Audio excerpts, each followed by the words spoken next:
today's video, I did this makeup look. It's very out of my comfort zone since it is October, malapit na Halloween, so I decided to do a somehow creative makeup look, and I was inspired to do a rainbow makeup look.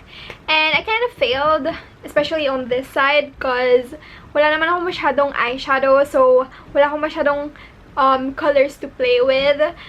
This was supposed to be like purple, green, blues, but hindi masyadong kita yung dimension kasi yun nga, wala akong bright blues, bright greens. I had to stick with the dark tones that I had in my palettes. For this side, mas halata yung red, orange, and yellows na I put. So, nakikita yung iba't ibang kulay since yun nga, yun yung mas marami ako sa makeup collection ko. Despite my lack of colors in my makeup collection, I still managed to do like a somehow creative makeup look. So, I still hope you watch this video on how I created this, and yeah, just keep on watching.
For this makeup, again, I'm so sorry na hindi siya yung super perfect since I'm not really a makeup artist and I don't have a lot of colors in my makeup collection. I still hope you enjoyed. This just goes to show that even if you don't have a lot of makeup products in your collection, you can still make a creative look. So yeah, I hope you enjoyed this video. Please give this video a thumbs up if you like it, even though I failed. Comment below what else you want to see, like what makeup tutorial do you want to see, or what other like affordable products you want to see in my channel. And please subscribe, and thank you for watching, and I'll see you next time.